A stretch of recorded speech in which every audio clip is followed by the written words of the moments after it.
अहो तुम्हाला जर का जगायचं असन तिथे जाऊ नका का तिथे जाऊ नका कोणी गेले आले नाही परतुनी जाऊ नका कंस राजा शांतनी झाला महाराज म्हणे असं अनेक अनेक युक्त्या त्या ठिकाणी करायला सुरुवात केली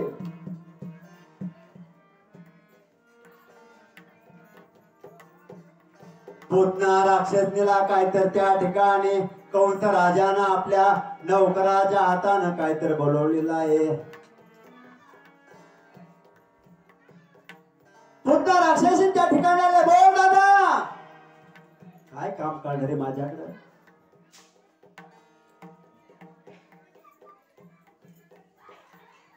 आणि मग त्या ठिकाणी माझ्याकडे काय काम सांग पुतनाबाई कंस राजा बोलू लागले एकच काम करायचंय नंद राजाच्या वाड्यामध्ये जायचं माझा शत्रू त्या ठिकाणी आहे त्याला नष्ट त्या ठिकाणी काय मारून टाकायचं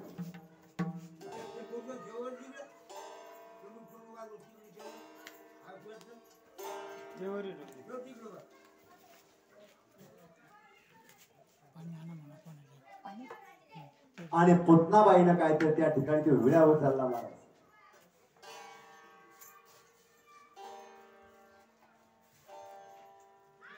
काळजी कशाला करता म्हणे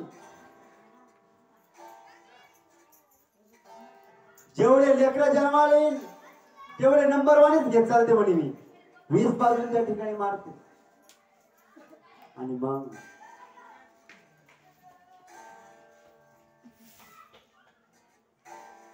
पारेकराच्या हाताने काय तर त्या ठिकाणी टांगा बनवण्यात आलेला आहे कंस राजाच्या महालाच्या दारी काय तर टांगा सजवण्यात आला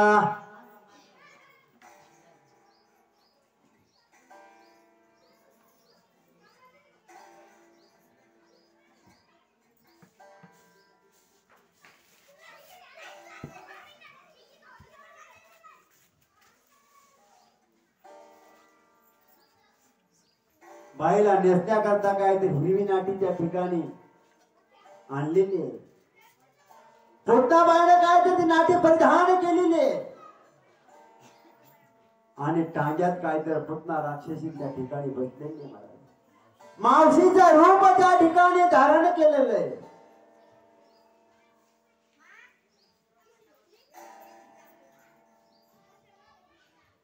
गोकुळाच्या दिशेने काय तर त्या ठिकाणी टांगा निघालेला आहे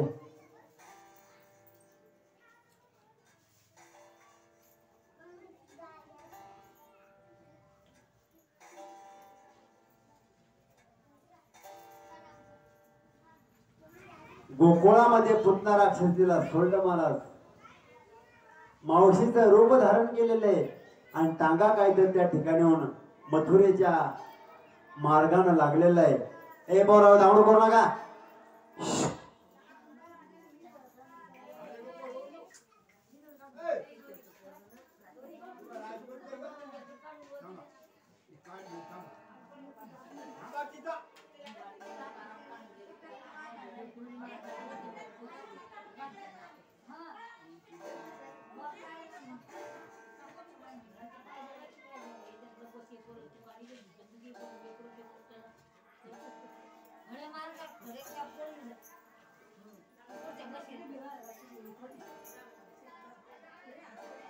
टांगा त्या ठिकाणी परत निघालेला आहे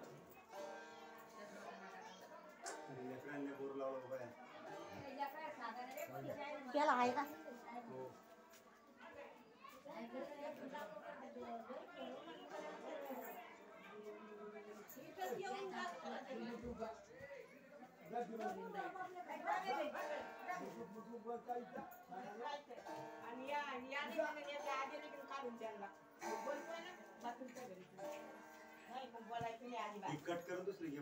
एक साई मारले दुराचारी सहाई लेकर काय ते कंसानं मारून टाकले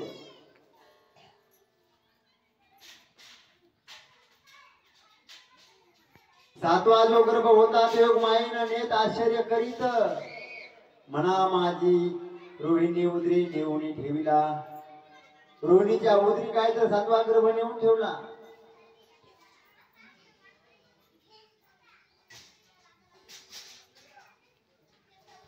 कंसाच्या धाकानं काय तर ब्राह्मण आरण्यात गेलेले.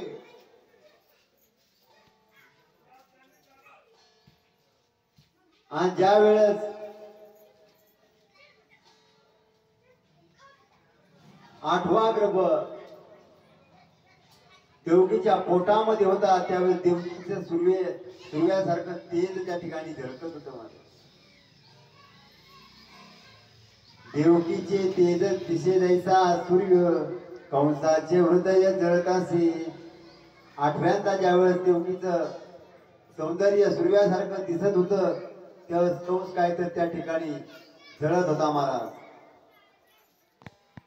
जेविता बोलिता सेविता पैनी जता आला आला मज मारा वया.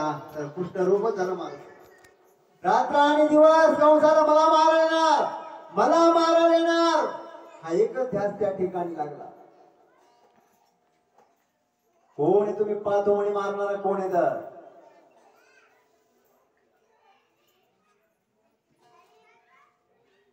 नामा म्हणे भय लागले से ध्यान चराचरी कृष्ण दिसतासे. चराचरात काय तर कृष्ण परमात्मा कंसाला दिसू लागला. इखुणी निखुणी सावध आहे. पाचवा आता कोण मारतो मला तर. आणि आठव्यांदा काय तर तो गर्भ देवकीच्या पोटात असताना त्या गर्भाची स्तुती स्वर्गीचे देव करू लागले. विमानाची दाटी अक्षरती देव सर्व गर्भाची त्या ठिकाणी स्तुती करू लागले आणि पुष्प वृष्टी करू लागले.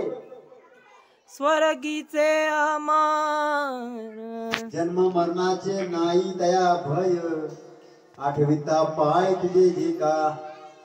आता जन्म मरणाचा भेव राहिलेला नाही आम्हाला. आता भगवान परमात्मा काय तर त्या ठिकाणी अवतार घेणार. श्रावण महिना त्या ठिकाणी होता. गोकुळ अष्टमीचा दिवस काय तर त्या ठिकाणी होता. रात्रीचे 12 काय तर त्या ठिकाणी वाजले होते. विजेचा कडकडाट काय तर त्या ठिकाणी सुरू होता. सोसाट्याचा वारा काय तर त्या ठिकाणी वाहू लागला. बरं आता आठवा जन्माला येणार आहे. सर्वांच्या मनोमनी तेच. अष्टमीची रात्र सुरुवात झाली. 9वा महिना 9 दिवस संपलेले आहे. मुसळधार पाऊस त्या ठिकाणी सुरू आहे. यमुना नदी थोडी थड्यानं काय तर त्या ठिकाणी भरवून चालली.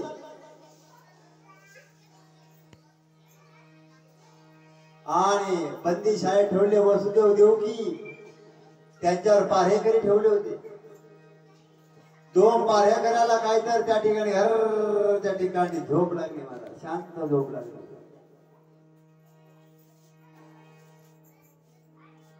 पारेकरी काय तर त्या ठिकाणी झोपलेले आहे. देवकी माथा काय तर त्या ठिकाणी जागी होती.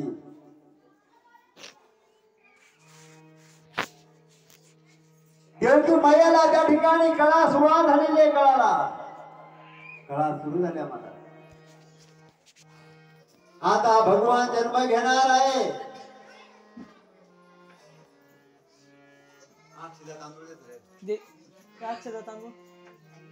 दिले. आता कृष्ण परमात्मा जन्म अवतार घेणार. एकच ध्यान लोकांचं. एकच ध्यान कृष्ण जन्माकडे लागलेलं आहे. भगवंताचा त्या ठिकाणी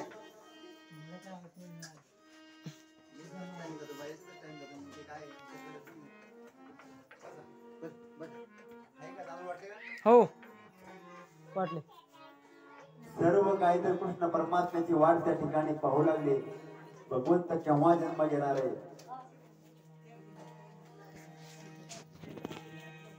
रात्रीचे 12 वाजले. आणि कृष्ण परमात्म्याचा जन्म झाला. गोपाल कृष्ण भगवान की जय. जय. त्याच्यावर झाकण टाका.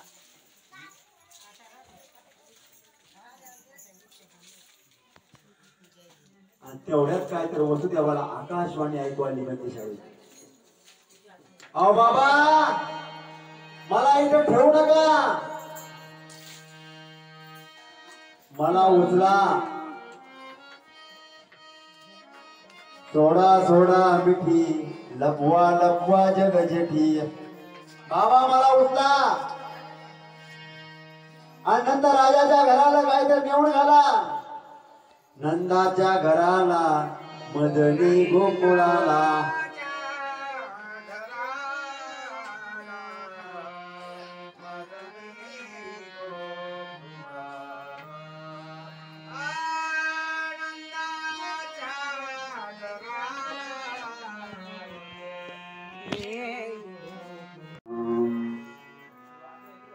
देवकी परमानंदम कृष्णं वंदे जगद्गुरुं.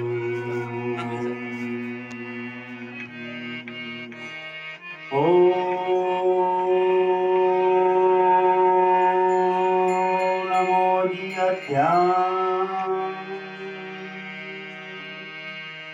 वेद प्रतिपादन.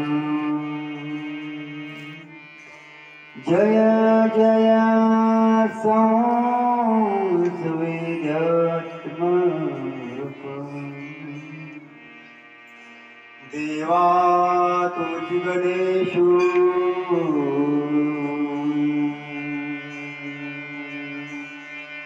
सकलार्थमती प्रकाशु. माने निवृत्तिदासु अवधार्यो पुणे. चोपालुन्या फले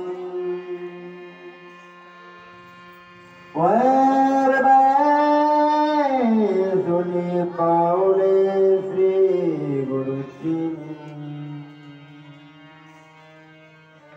गुरुर् ब्रह्मा गुरुर्विष्णू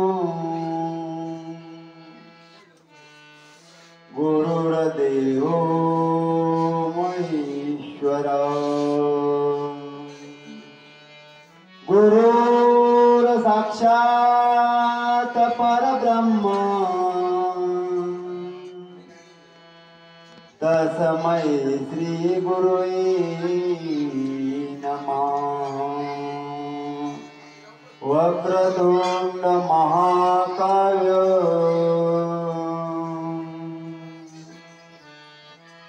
सूर्यकोटि समप्रभ. निर्विघ्नं कुरु मे देव सर्वकार्येषु सर्वदा. ॐ भूर्भुवस्वः तस्मै सूर्येत्यो भर्गो देवस्य धीमहि धियो यो न प्रचोदयात्. शरण शरण एकनाथा पायी माथा ठेविला. नका पाहू गुण दोष झालो दास पायाच. सेवेलागी सेवक झालो तुमच्या लागलो निर्चरणा. आहो सुखया देवा परिविना करावा विरह. गोपाल कृष्ण भगवान की जय. श्रीमन नारायण नारायण नारायण म्हणा. श्रीमन नारायण नारायण नारायण. श्रीमन नारायण नारायण नारायण. श्रीमन नारायण नारायण नारायण. श्रीमन नारायण नारायण नारायण. श्रीमन नारायण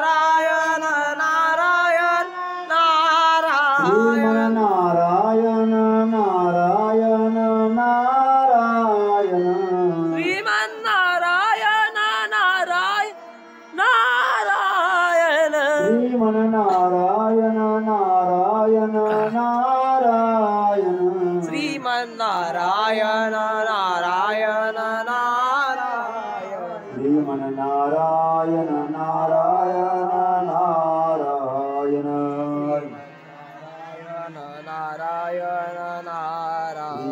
नारायण नारायण नारायण श्रीमन्नारायण नारायण गोपाल नारायण कृष्ण भगवान की जय।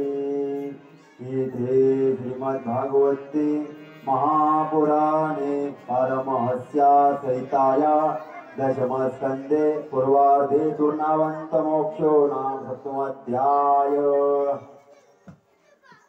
दशमस्कंदाला काय तर त्या ठिकाणी आपण पाहत होतो।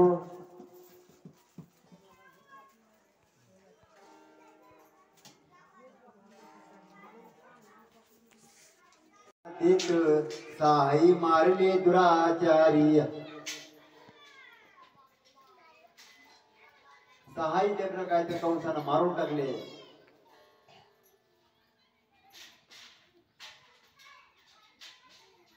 सातवा जो गर्भ होता तो योग मायेनं नेत आश्चर्य करीत म्हणा माझी रोहिणी उदरी नेऊन ठेविला। रोहिणीच्या उदरी काय तर सातवा गर्भ नेऊन ठेवला।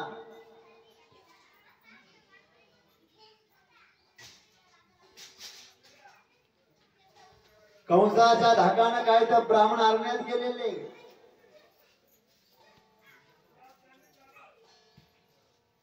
आणि ज्या वेळेस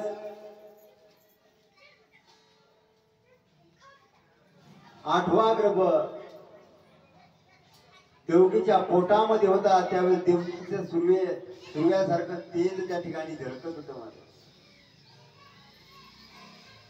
देवकीचे तेज दिसे जैसा सूर्य कंसाचे हृदय जळतासे। आठव्यांदा ज्यावेळेस देवकीचं सौंदर्य सूर्यासारखं दिसत होतं त्यावेळेस कंस काय तर त्या ठिकाणी जळत होता। महाराज जेविता बोलिता सेविता पैनी दत्ता आला आला मज मारा वया। तर कृष्ण रूप झालं महाराज। रात्र आणि दिवस कंसाला मला मारा येणार मला मारा येणार हा एकच ध्यास त्या ठिकाणी लागला। कोण आहे तुम्ही पाहतो म्हणे मारणारा कोण आहे तर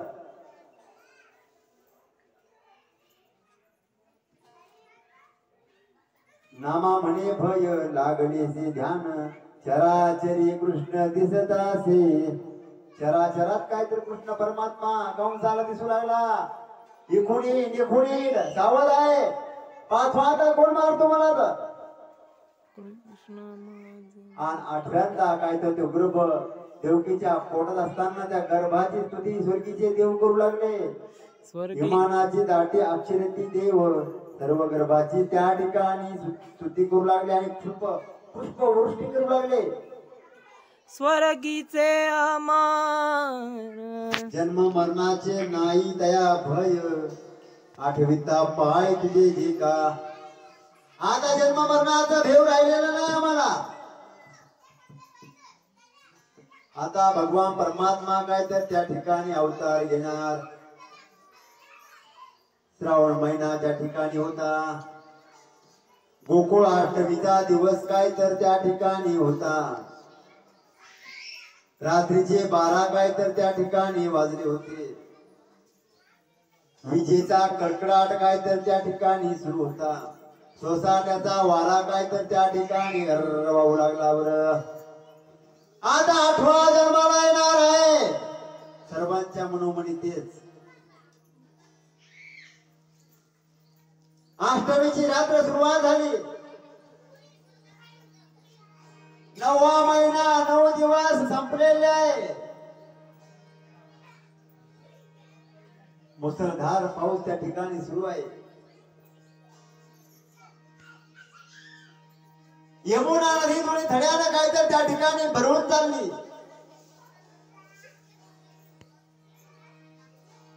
आणि बंदी शाळेत ठेवले वसुदेव देवकी त्यांच्यावर पारेकरी ठेवले होते। दोन पाऱ्या करायला काय तर त्या ठिकाणी त्या ठिकाणी झोप लागली मला, शांत झोप लागली.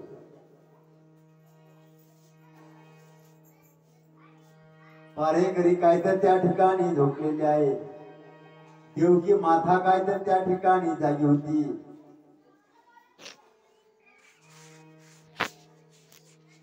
देवकी मैयाला त्या ठिकाणी कळा सुरुवात झालेली आहे.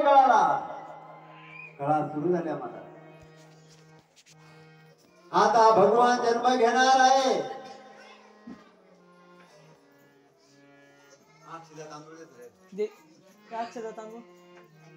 दिले. आता कृष्ण परमात्मा जन्म अवतार घेणार. एकच ध्यान लोकांचं, एकच ध्यान कृष्ण जन्माकडे लागलेलं आहे. भगवंताचा त्या ठिकाणी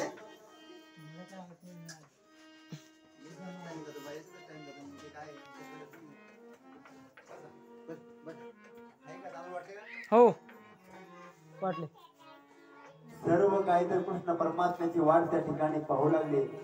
भगवंत केव्हा जन्म घेणार आहे.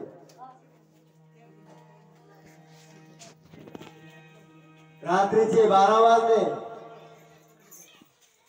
आणि कृष्ण परमात्म्याचा जन्म झाला. गोपाल कृष्ण भगवान की जय. त्याच्यावर झाकण टाका.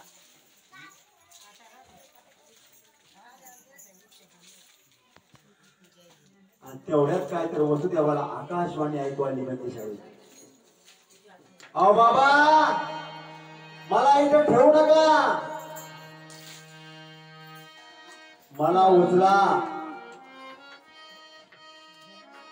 सोडा सोडा मिठी, लपवा लपवा जग जेठी. बाबा मला उचला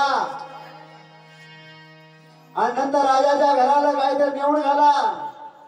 नंदाच्या घराला, मदनी गोकुळाला.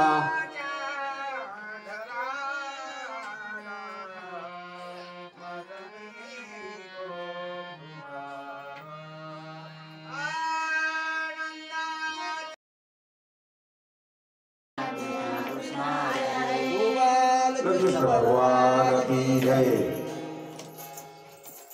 कुंडली गौरवारी विठ्ठल श्री ज्ञानदेव तुकाराम संत सम्राट ज्ञानेश्वर महाराज की जय.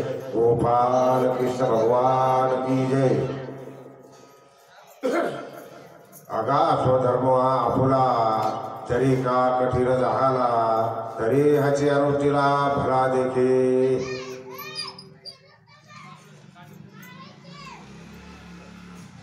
प्रवचन चालू होण्याच्या अगोदर थोडीशी प्रस्तावना म्हणून, दरवर्षीप्रमाणे याही वर्षी आपल्या हिवरागडले येथील कार्तिकी सप्ताह नियोजित वेळेमध्ये चालू आहे आणि त्यात तिसऱ्या दिवसाची प्रवचन रूपी सेवा माझ्याकडे आलेली आहे. तरी मी ह्या ज्ञानेश्वरीतील वभी अगा स्वधर्म आपला जरी का कठीण झाला, तरी ह्याची अनुष्ठीला भला देखे. ज्ञानेश्वरीतील अध्याय क्रमांक 3 ओवी क्रमांक 219 ह्या ओवीचा आपण ह्या ठिकाणी सरळ सरळ भावार्थ सांगण्याचा प्रयत्न करणार आहे. भगवद्गीतेची सुरुवात थ या अक्षरापासून होत असते झाली आणि भगवद्गीतेचा शेवट हा म अक्षरानं झाला, म्हणून एक धर्म तयार झाला. आज सर्वजण आपण त्या धर्माला अनुसरून जगत आहोत. तत्पूर्वी एक दृष्टांत सांगतो मी. एक फार मोठा सत्वशील राजा होता आणि त्याच्या नगरामध्ये संपूर्ण जनता ही फार आनंदाने जीवन जगत होती. अशा चांगली आनंदाची घडी असताना सुद्धा एक दिवस अतिसुंदर स्त्री, रूपवान स्त्री राजाच्या महालात राजा सिंहासनावर बसलेला असताना राजाच्या समोर आली आणि सांगितलं, मी तुमच्या घरी फार काळ राहू शकत नाही, राजे त्यावेळी म्हणाले, तुम्ही कुठून आलात, कोण आहात, तुमचं येण्याचं कारण काय आणि कशासाठी आले आणि कशासाठी जाणार. त्यावेळेस ती सुंदर स्त्री सांगू लागली, मी दुसरी तिसरी कोणी नसून मी महालक्ष्मी आहे आणि मला लक्ष्मी माता म्हणतात. त्यानंतर राजाच्या लक्षात आलं की लक्ष्मी गेली तर आपलं वैभव जे वैभव आहे ते पूर्ण संपून जाईल. राजे लक्ष्मी मातेला प्रश्न विचारू लागले की माझी चूक सांगा, माझ्या घरून तुम्ही जाणार आहात, माझं वैभव संपून जाणार, त्याचं नेमकं कारण किंवा माझी चूक काय झाली असेल. त्यावेळेस लक्ष्मी सांगू लागली, मी जिथं राहते, ज्या घरात जाते त्या घराची फार भरभराट होत असते आणि ज्या घराला सोडून जाते त्या घराची बर्बादी झाल्याशिवाय राहत नाही. त्यांचा हा संवाद चालू असतानाच त्या ठिकाणी धर्म आला आणि धर्म सांगू लागला, लक्ष्मी माता राहिली काय गेली काय, परंतु मी ह्या ठिकाणी राहणार म्हणजे राहणार. धर्म राजाला बोलू लागला. तेवढ्यात लगेच त्या ठिकाणी सत्य आलं आणि सत्य पण त्या ठिकाणी राजाला सांगू लागलं, लक्ष्मी माता गेली, धर्मही गेला तरी मी ह्या ठिकाणी राहणार म्हणजे राहणार. म्हणून सत्य से बडा कोई धर्म नाही आहे. जिथं सत्य आहे तिथला धर्म कधीच बुडत नसतो किंवा त्या धर्माला कधीच ग्लानी येत नसते.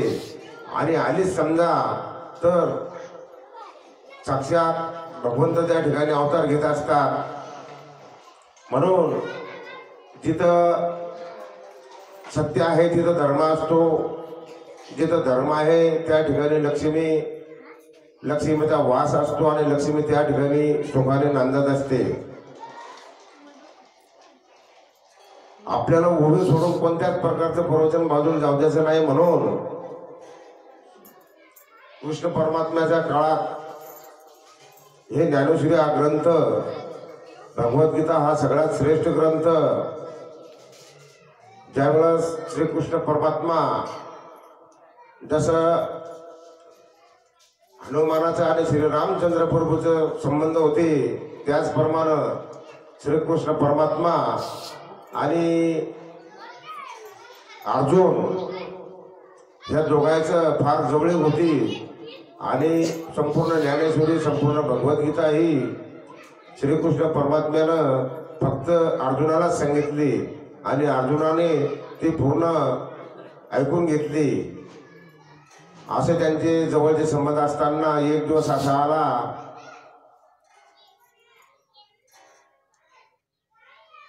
युद्ध सुरू झालं आणि रणांगणात ज्यावेळेस श्रीकृष्ण परमात्मा अर्जुनाला समोर पाठवतो आणि युद्ध करण्यास सांगतो, त्यावेळी अर्जुन रणांगणात गेला, परंतु त्यांच्या मनात आपले सगळे सोयरे नातेवाईक, संपूर्ण भाऊबंद एका पार्टीला आणि अर्जुन आणि श्रीकृष्ण परमात्मा एका पार्टीला असल्यामुळं अर्जुनाच्या मनामध्ये असं आशा उत्पन्न झाली की माझे हातून माझे सगळे सोयरे नातेवाईक, सर्व इष्टमित्र आणि सगळे भाऊबंद माझ्या हाताने या ठिकाणी देशोधडीला जाणार, पूर्ण हत्या होणार. त्यावेळेस अर्जुनाचं मन डळमळलं आणि पाठीमागून श्रीकृष्ण सांगत होते, समोरच्याला युद्धाला सुरुवात कर आणि प्रत्येकाचं एकेकाचं मुलगा धडा वेगळं कर. एकीकडून श्रीकृष्ण परमात्मा सांगतात आणि दुसरीकडे त्यांचे सगळे जवळची मंडळी असल्यामुळं त्याची इच्छा होत नव्हती. मागं आड पुढं वीर अशी अर्जुनाची अवस्था झाली होती. मग त्याच वेळास भगवद्गीतेचा जन्म झाला आणि तिथून पुढं धर्माला सुरुवात झाली. धर्म म्हणजे काय, धर्मासाठी नेमकी कशाची गरज असते आणि धर्म कशाला म्हणतात, अगा स्वधर्म आपला म्हणजे काय, हे सरळ सरळ आपण या ठिकाणी काही मुद्दे पाहणार आहोत. सर्वप्रथम सत्य म्हणजे काय, सत्य कशाला म्हणायचं. आता सर्व प्रवचन श्रवण करणारी सगळी वडीलधारी मंडळी या ठिकाणी बसलेली आहे. सर्वांना माझ्यापेक्षा जास्त माहिती आहे. सत्वशील राजा हरिश्चंद्र बाया डोम्या घरी पाणी ही कथा जवळपास सगळ्यांनाच माहीत आहे. सत्य ढळू दिलं नाही असा राजा हरिश्चंद्र. त्याचप्रमाणे या ठिकाणी गोष्ट सांगतो मी. संत कान्होपात्राचे माहिती सर्वांना आहे, पण थोडक्यात सांगतो. संत कान्होपात्राने आपलं देह साक्षात भगवंताच्या पायाशी अर्पण केला. आन तुझी पंढरीनाथा चरण सोडी सर्वथा, देह जावो अथवा राहो पांडुरंगी दृढ भाव. या चरणाप्रमाणे जसे हरिश्चंद्र राजानं सत्य ढळू दिलं नाही, त्याचप्रमाणे त्यानं प्राणत्याग केला, परंतु आपली सत्याची बाजू तिनं ढळू दिली नाही. आणि विठ्ठलाच्या पायावर साक्षात जगाच्या मायबापाच्या पायावर तिनं आपला देह त्या ठिकाणी ठेवला. त्याला म्हणायचं सत्य. त्याच्यानंतर दया. नंबर 2चा घटक दया. दया म्हणजे काय? अंतःकरण तुटणे. माणसानं माणसासारखं माणुसकीनं राहावं. प्रत्येकानं कुठंतरी आपल्या अंतःकरणात दया आहे अशी भावना दाखवली पाहिजे. कठोरात कठोर शब्द कोणासाठीही केव्हाही वापरले नाही पाहिजेत. त्याला म्हणायचं दया. नंबर 3 पवित्रता. आपलं मन पवित्र पाहिजे, आपलं शरीर पवित्र पाहिजे, आपलं घर सुद्धा पवित्र पाहिजे. आपल्या घरात किमान 15 दिवसातून एक एकादशीचा उपवास तरी झाला पाहिजे.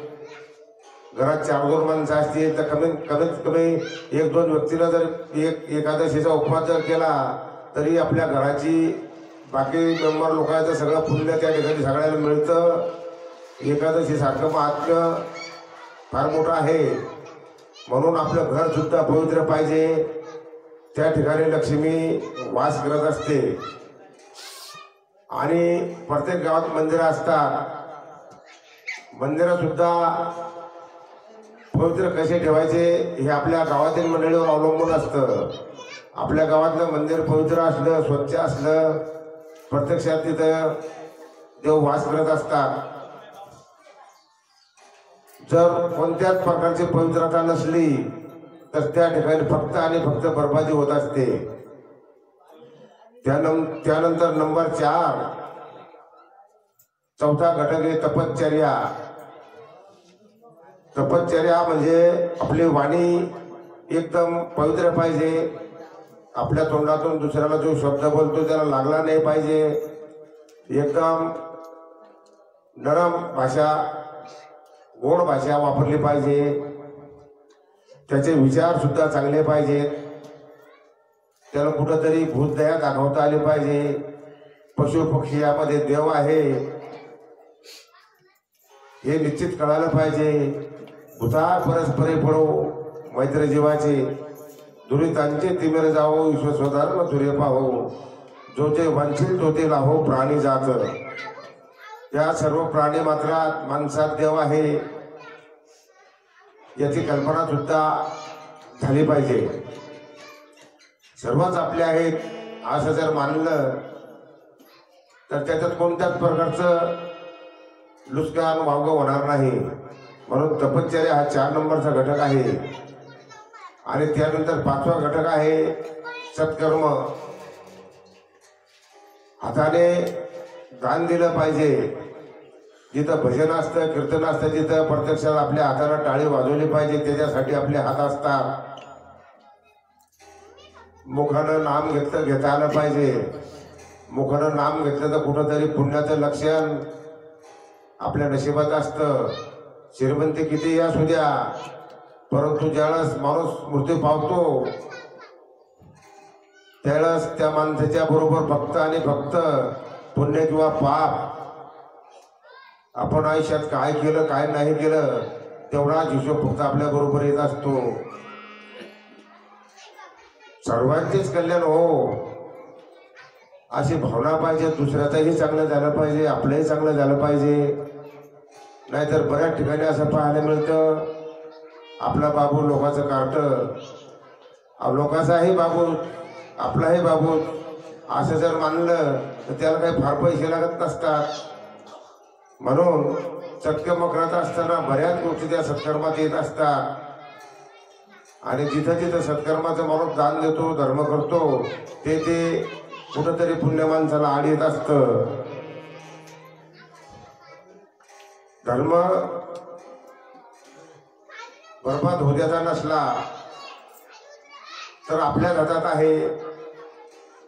जर आपण एकमेकांना सांगत असतो किंवा वयस्कर मंडळी सांगत असते खोटं बोललं तर पाप होते, खरं बोललं तर पुण्य होत असतं. परंतु तसं नाही. कधी कधी खरं बोलून मी पुण्य लागतं असं काही नसतं. परंतु खोटं बोलून तरी सुद्धा पुण्य मिळतं. त्याच्यासाठी आपण या ठिकाणी एक उदाहरण सांगणार आहोत. धर्म सांभाळण्यासाठी एखाद्या वेळी खोटं जर बोललं तरी सुद्धा माणसाला पुण्य कसं मिळतं हे मी आता तुम्हाला सांगणार आहे. एक कसाई गायला जीव मारण्यासाठी गायीच्या पाठीमागे लागलेला आहे.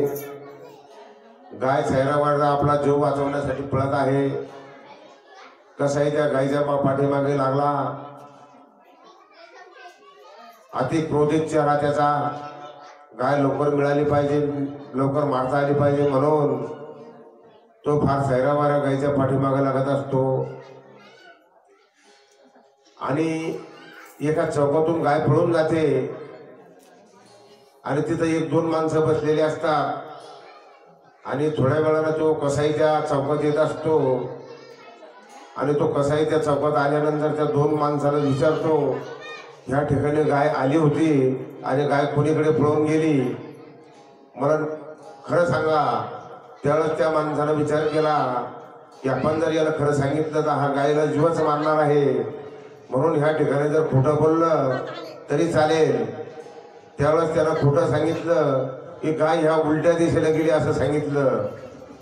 त्यांच्या खोटं बोलल्यामुळं त्या गायचं आणि त्या कसायाची त्या ठिकाणी ताटातूट झाली. आणि गाय एका दिशेने गेली आणि कसाई एका दिशेने गेला. म्हणून त्या ठिकाणी जर खोटं बोललं तरी 100% त्याच्या पदरात पुण्य मिळतं. म्हणून आपल्या घर प्रपंच संसार करत असताना इष्टमित्र असतील, नातेवाईक असतील, एक अर्ध्या वेळेस खोटं बोललं तरी चालेल. परंतु नेहमी खोटं कशासाठी बोलायचं? खोटं जर बोललं तरी पाप नक्की होतं. पण सत्कार्य करत असताना जर खोटं बोललं तर त्या ठिकाणी पाप निश्चित होत नाही. त्याच्यानंतर आपण समजा ठेवली आनंदी तैसेची राहावे, चित्ते असू द्यावे समाधान. जर आपलं नशीब चांगलं नसेल, आपल्या हातानं काही अगोदरच्या जन्मात पाप महापाप झालेला असेल तर त्याचं प्राचित्य म्हणून आपल्याला आज रोजी एखाद्या श्रीमंत घरात जन्म मिळालेला नसेलही, तसं म्हणून ठेवले आनंदी तैसेची राहावे, चित्ते असू द्यावे समाधान. परंतु सदा सर्व काळ आपलं डोकं शांत ठेवून सत्संग विवेक बुद्धीनं जर आपण दिवस रात्र वागलो तर काही न केलं तरी पुण्य आपल्या पदरात पडल्याशिवाय राहणार नाही. तहानल्यांना पाणी देणे, भुकण्याला अन्न देणे, या सगळ्या गोष्टी आपल्या हातात असतात. आणि ते आपण जर व्यवस्थितपणे पार पाडल्या तर कोणत्याच प्रकारची नुकसान होणार नाही. समजा सुंदर राजवाडा जरी असला आणि आपलं नशीब चांगलं नसलं तर आपली जर गवताची झोपडी असली तर आपली गवताची झोपडीच आपल्या कामाची असते. सुंदर राजवाडा पाहला, महाल पाहला म्हणजे आपल्याला राहण्यासाठी मिळणार आहे का, या सगळ्या गोष्टीचं माणसाने ध्यान ठेवलं पाहिजे. आपली पत्नी रोगीट असली, दुःखी असली तिची तब्येत सदा सर्व काळ चांगली नसली तरी ती आपलीच पत्नी असती, त्याच्याशिवाय आपल्याला कोणी नसतं किंवा आपल्याशिवाय तिला कोणी नसतं. एखाद्या विश्वसुंदरीला पाहिलं म्हणजे तिचा आपल्याला काही उपयोग होणार का, या सगळ्या गोष्टी आपण आपल्या मनानं आवारल्या पाहिजे. आजकाल अशा लोभ, मोह, लालच या सर्व गोष्टी माणसाच्या फार विरुद्ध दिशेने शत्रू आहेत. जिथं लोभ, अहंकार, ममता, आशा, लालच या सगळ्या गोष्टी जिथे उत्पन्न होतात ते आपल्या फार कठोर शत्रू असतात. म्हणून सदा सर्व काळ कोणत्याच गोष्टीची आशा, लालच या टाळता आल्या पाहिजे. चिमणी आपल्या शाळूच्या शेतात चिमणी ताटावर बसते, आपले दाणे खातेत आणि आपण येतो आणि त्याला गोपण्यानं दगड मारतो, ती चिमणी भरकून उडून जाते. चिमणी जशी भरकून उडून जाते त्याच पद्धतीने आपल्यालाही काळ येणार आणि एक दिवस असा चिमणीसारखा हुसकून लावणार. हे आपलं बी आपण पाहिलं पाहिजे. आपुले आपण करा सोडवण, संसार बंधन तोडावेगी, हे काही खोटं नाही. कुबेराची संपत्ती 18 पट होती आणि त्यातली अर्धा टक्का संपत्ती रावणाकडे होती. रावणाचा जर विचार केला तर आपण हाप होतो. रावणाकडे अर्धा टक्का असताना एवढी श्रीमंती होती, पण त्याच्या 17.5 पट श्रीमंती ही कुबेराकडे होती. कुबेराच्या श्रीमंतीचं कुठं कोणत्याच प्रकारची अडचण आली नाही. जसं गाय आणि वासरू, आपलं वासरू पिणं बंद झालं, चारा पाण्याला लागलं, गाय त्या वासराचा मोह सोडून देते. गाय ते वासरू उपाशी राहिलं काय, पाणी पिलं काय, अजिबात त्याची चिंता करत नाही. त्याचप्रमाणे पशु पक्षी सुद्धा पिल्लू जोपर्यंत चारा पाण्याला लागत नाही, पक्षाचं पिल्लू, तोपर्यंतच पक्षी त्याला सांभाळतात, त्याला जीव लावतात, लहानचं मोठं करतात. पण ज्यावेळेस ते चारा पाण्याला लागतं त्यावेळेस पक्षी त्यांचा कोणत्याच प्रकारचा जेवढा ठेवत नाही. म्हणून अगा स्वधर्म आपला जरी का अगा स्वधर्म आपला हे ओवीचा अर्थ जितका सांगाल, 1 दिवस नाही, 8 दिवस नाही, 1 महिना जरी सांगितला तरी हा वेळ त्याला कमीच पडत असतो. म्हणून धर्म सांभाळता पाहिजे.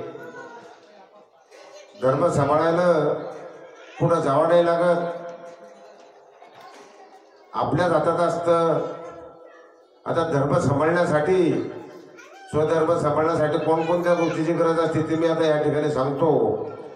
नीती, रीती, न्याय, माणुसकी, इमानदारी, परोपकार, दयाभाव, सेवाभाव, सत्कर्म, सहानुभूती, अहिंसा, सत्य, प्रेम, जिव्हाळा, पवित्रता, निस्वार्थता इत्यादी सद्गुणांना आपण धर्म असे म्हणतो.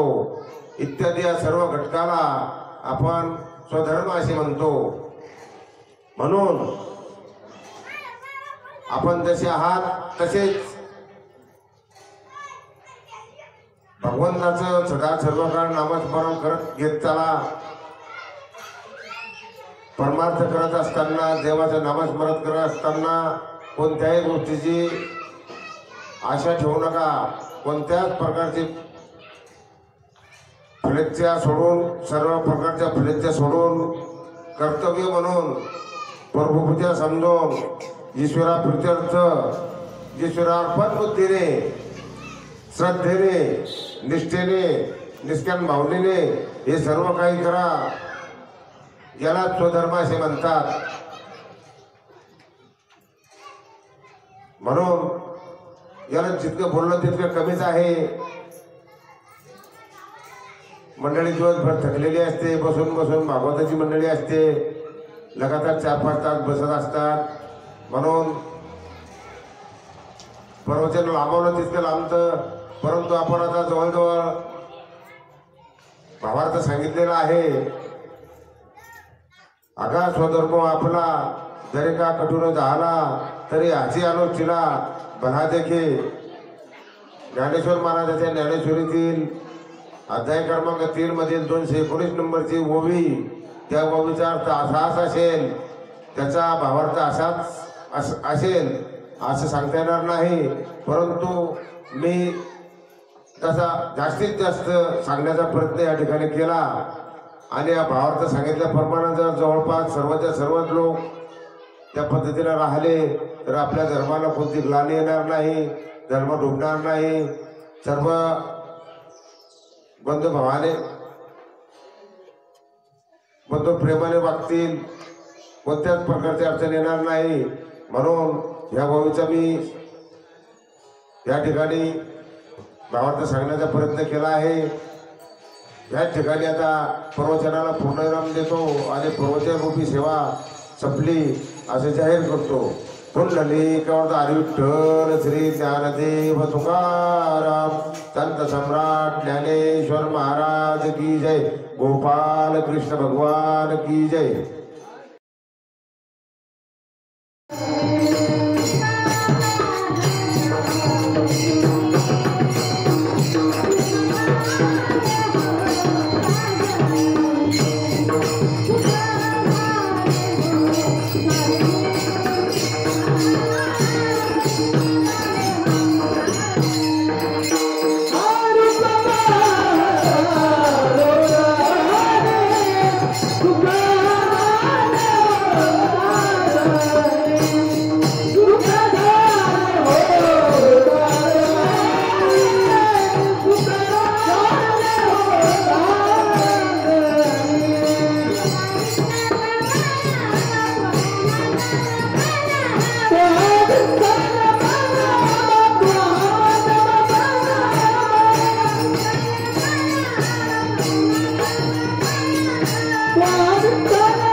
हरिभक्त पारायण सोम महाराज आणि वैभव महाराज.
नमो सद्गुरु भक्त कल्याण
जगद्गुरु जगदवंदनीय संत श्रेष्ठ तुकोबाराय. जगद्गुरु तुकोबाराय ज्यांच्या घरामध्ये नाही आण तरी सर्व जगामध्ये ज्यांना शान असे असणारे जगद्गुरु तुकोबाराय. ज्यांच्या घरामध्ये नाही पिण्यासाठी सुंदर असा माठ तरी जाण्यास वैकुंठाची वाट असे असणारे जगद्गुरु तुकोबाराय.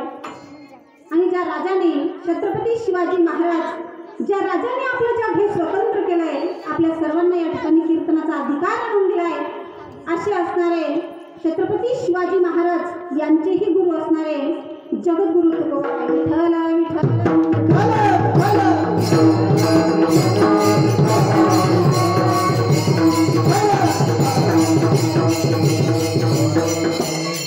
थोर भक्ती आवडते देवा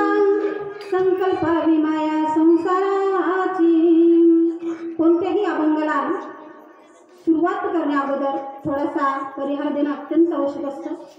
आपल्या गावामध्ये चालत असलेला अखंड हरिनाम सप्ताह, आता 2 वर्ष सगळ्याच सप्त्यांना खंड पडला म्हणावं, कारण कोरोनाच्या महामारीमुळे कोणत्याच गावामध्ये सप्ताह झाले नाही. तुमच्या गावात झाला होता? खूप पुण्यवान आहात तुम्ही. लॉकडाऊनमध्ये सुद्धा तुमच्या गावामध्ये कार्यक्रम झाला. खूप सुंदर गाव आहे. आणि आम्ही आता भरपूर असे कार्यक्रम आले होते, पण काय करणार, लॉकडाऊनमुळे सगळे कार्यक्रम महाराज लोकांचे स्तब्ध झाले. आपल्या गावामध्ये राहुल दादांनी मला मागच्या वेळेस पण कॉल केला होता. म्हणजे ताई, तुमच्या कीर्तनाची तारीख आमच्या गावाला पाहिजे होती, पण त्यावेळेस माझं काही येणं झालं नाही. आणि दादाला सांगितलं परत कधीतरी एखाद्या वेळेस येऊ. आताही सुद्धा माझी श्रीमद भागवत कथा लोणारला चालू आहे. मी म्हणलं आता पण माझं येण्याचा योग नव्हता, पण दादा म्हटले काही हरकत नाही ताई, तुम्ही यावेळेस एकदा आमच्या गावामध्ये येऊन बघा. आणि त्या दादामुळे मला तुम्हा सर्व मायबापांचं धन्यवाद दिलं. संत दर्शनाचा अनंत जन्मीचा शिन गेला. तुमच्या सर्व मायबापांचं मला त्या ठिकाणी दर्शन झालं. त्याचबरोबर असणारे मृदंगाचार्य, खूपच सुंदर मृदंग, असं वाटतं यांना मृदंग वाजवायला आपण पुतळा, एवढा असा खूप सुंदर असा मृदंग वाजवणारे राठोड दादा. आणि त्याचबरोबर वैभव महाराज, आणि त्याचबरोबर आणखी ते सुंदरसे गायनाचार्य आलेले आहेत. करावं तेवढं कौतुक थोडंच आहे. आज या ठिकाणी माझ्यासारख्या कीर्तनकाराच्या कीर्तनामध्ये छोट्याशा मुलांनी सुद्धा या ठिकाणी यावं. आपल्या गावाचं खूप मोठं वैभव आहे की त्या मुलाने तुमच्या सर्व गावाचंच नाही तर तुमच्या सर्व कुळाचं एक जर पुत्र त्या ठिकाणी आपल्या गावामध्ये एखाद्या कार्यक्रमामध्ये जर त्यांनी चाल म्हटली किंवा कीर्तन म्हटलं, काहीही त्या मुलाने तेव्हा आळंदीला गेल्यानंतर त्या मुलाने त्यांनी मला सांगितलं मी आळंदीला राहतो आणि त्या ठिकाणी माझा कीर्तनाचा अभ्यासक्रम चालू आहे, त्या ठिकाणी मी गायन सुद्धा शिकतोय. पण असं करत असताना असं आपण समजायचं नाही की हा एकाच माणसाचा पुत्र आहे, आपल्या सर्व गावाचा तो पुत्र आहे. पुत्र व्हावा ऐसा गुंडा त्याचा तिन्ही लोकी झेंडा. अशा पुत्रासाठी पुन्हा एकदा सुंदर तुम्ही टाळ्या वाजवाव्यात. आणि त्याचबरोबर विष्णू महाराज हे सुद्धा वाघाळ्याहून आलेले आहेत. त्याचबरोबर आपल्या गावाला वाघाळ्यांची खूप साथ आहे असं मला वाटतंय, कारण साऊंड सिस्टीम सुद्धा त्यांचीच आहे. खूप सुंदर साऊंड सिस्टीम. त्याबरोबर कथाकार सुद्धा तिथलेच आहेत हे ना. श्रीमंत भागवत कथा आणि श्रीमंत भागवत कथेमध्ये तुम्हाला काही जास्त सांगायचं काम नाही, कारण दरवर्षी सप्ताह असल्यामुळे तुम्ही श्रीमद भागवत कथा त्या ठिकाणी ऐकताय. अशी सुंदर असणारी गोड कथा तुम्ही सर्वजण त्या ठिकाणी ऐकताय. विठ्ठल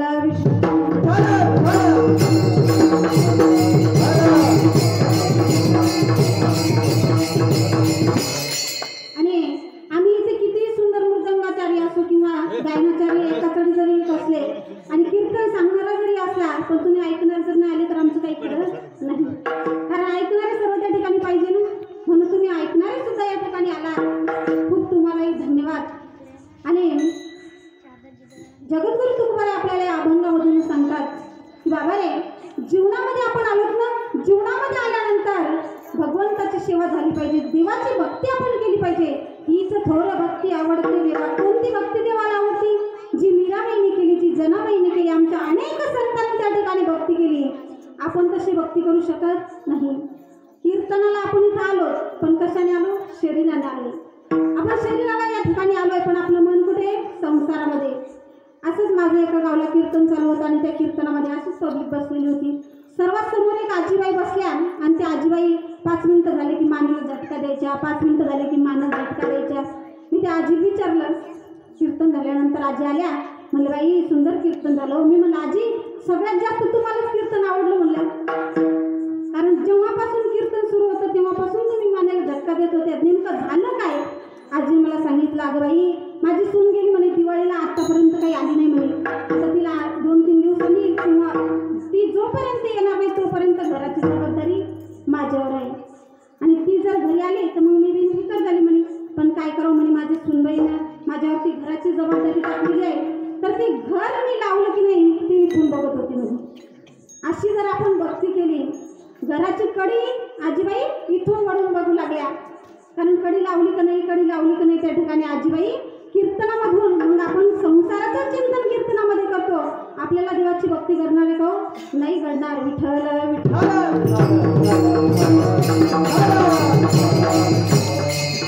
मीराबाईला ज्यावेळेस मीराबाई त्या ठिकाणी भगवंताचं नामचिंतन करत होत्या, भक्ती देवाची करत होत्या, त्यावेळेस मीराबाईला विषाचा प्याला त्या ठिकाणी आणून दिला. आणि विषाचा प्याला आणून दिल्यानंतर मीराबाईने भगवंताच्या नामचिंतनामध्ये विष सुद्धा पिलं. विष त्या ठिकाणी पिल्यानंतर भगवंताला काळजी पडली आणि भगवंत त्या ठिकाणी धावून आले. धावून आल्यानंतर मीराबाईने जे विष पिलं त्या विषाचं त्या ठिकाणी अमृत झालं. अशी असणारी त्या भगवान परमात्म्याची भक्ती आहे. त्या भगवान परमात्म्याची जर आपण भक्ती केली, त्याचं जर चिंतन केलं तर आपल्या जीवनात नक्की बदल झाल्याशिवाय राहणार नाही.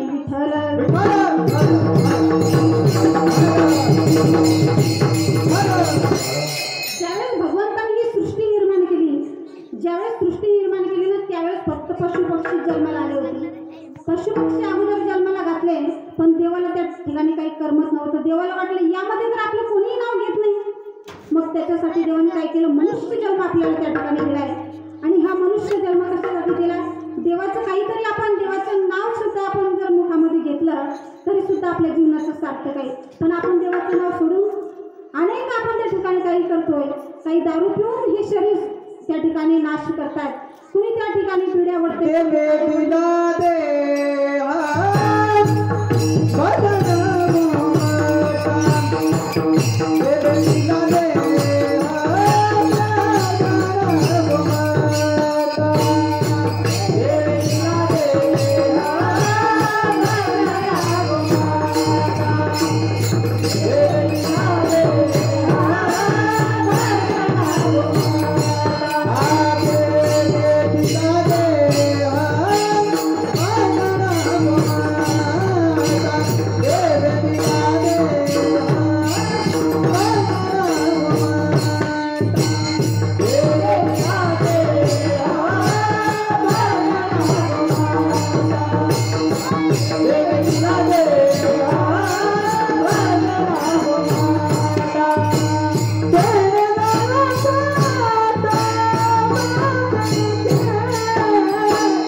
देवाचं भजन करण्यासाठी आपल्याला 3.5 हाताचा धड दिलाय. पण आपण याच्यामध्ये जे नाही ते भरतोय. आपल्याला देवाने असं कोराचा कपडा दिला. आपण जर टेलरच्या दुकानामध्ये जर गेलो तर आपण टेलरकडे कपडे टाकले, आपण त्यांना म्हणतो की बाबा मला असा सुंदर सदरा शिवून दे. त्याने असा सुंदर सदरा आपल्या हातामध्ये दिला, पण आपल्याला तो सदरा घालायचा आणि तो घालू मळून टाकायचा का तो चांगला ठेवायचा? आपण तो घालायचा आहे, पण कशासाठी? आपलं शरीर झाकण्यासाठी घालायचं, नाही तर मग दररोजही घालायचा आणि फाटूस तर काढायचंच नाही. अशाने तो टिकणार आहे का? नाही टिकणार. मग त्यासाठी आपल्याला काय करावं लागेल? आपल्याला जे हे शरीर भगवान परमात्म्याने दिलंय, या भगवान परमात्म्याने शरीर दिल्यानंतर त्या भगवंताचं चिंतन आपण केलं पाहिजे. भगवान परमात्म्याचं चिंतन जर आपण आपल्या जीवनामध्ये, भगवान परमात्म्याची संगती, भगवान परमात्म्याचं चिंतन जर केलं तर आपल्या जीवनात निश्चित बदल झाल्याशिवाय राहणार नाही. पण त्या भगवान परमात्म्याचं चिंतन सोडून आपण नसले ते उद्योग करतोय. एक वेळेस एक मनुष्य खूप असा दारू पिऊन आला आणि दारू पिऊन आल्यानंतर घरामध्ये बसला. त्याची पत्नी त्या ठिकाणी स्वयंपाक करत होती. स्वयंपाक करत असताना त्या पत्नीला तो म्हणायला लागलाय, अगं म्हणे मला जर मंत्री केला असतं ना म्हणे तर खूप चांगलं झालं असतं म्हणे. अर्ध राज्य मी या ठिकाणी, पूर्ण राज्यच म्हणे मी या ठिकाणी असं सुधरून टाकलं असतं. तो म्हणली अहो गप्प बसा म्हणे, कारण दारू पिणाऱ्याला काही एवढं कळत नाही. त्यांना कितीही सांगा पण त्यांना कळत नाही. तो म्हणला अगं जाऊ दे म्हणे, मला जर म्हणे त्या मोदीच्या जागेवर जर बसवलं असतं ना तर पूर्ण देश त्या ठिकाणी सुधरून टाकला असतं म्हणे.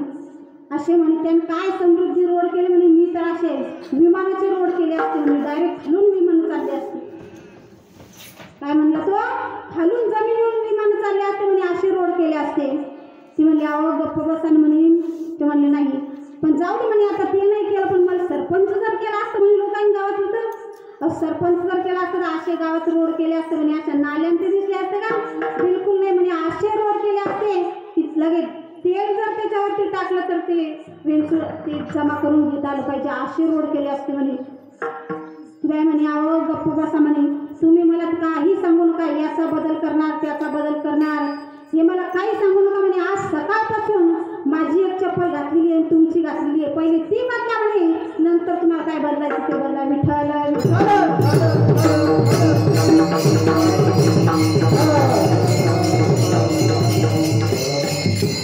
मग आपण काय करतो नसतीचे उद्योग करतोय मग आपल्याला आपल्या जीवनामध्ये जर आपल्या जीवनाचं सार्थक करायचं सोनं करायचं ना मग आपल्या जीवनामध्ये सार्थक करण्यासाठी आपल्याला देवाचं चिंतन करावं लागेल देवाचं चिंतन केल्यानंतर आपलं जे हे शरीर आहे जे भगवान परमात्म्याकडून आपल्याला भेटलेलं आहे तर हे शरीर त्या ठिकाणी पवित्र होईल विठ्ठल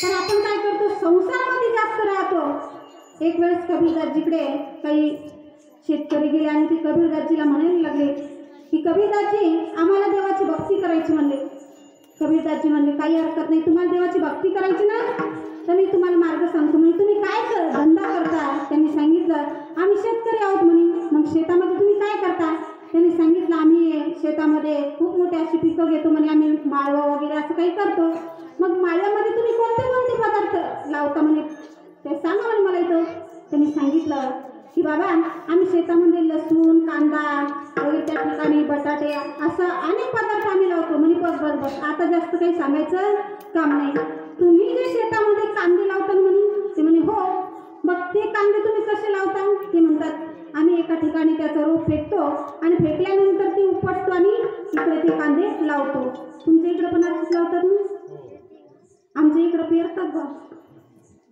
तिकडचं रोप करायचं इकडं पेरायचं असं करतात का तुम्ही म्हणसाल अशी शेती मग आम्ही अजून केलीच नाही आहे की नाही तर त्या ठिकाणी ते रोप उपटावं लागतं आणि इकडच्या शेतामध्ये लावावं लागतं तसंच आहे संसारामध्ये आपण राहतो पण संसारामध्ये राहायचं ते कांद्याचं रोप जसं आपण त्या ठिकाणी ठेवतो तसं आपण संसारामध्ये राहायचं पण त्याच्यावरची थोडी माया काढायची आणि त्या ठिकाणी भगवान परमात्म्याच्या चरणी लावायच्या अभंगाच्या प्रसंग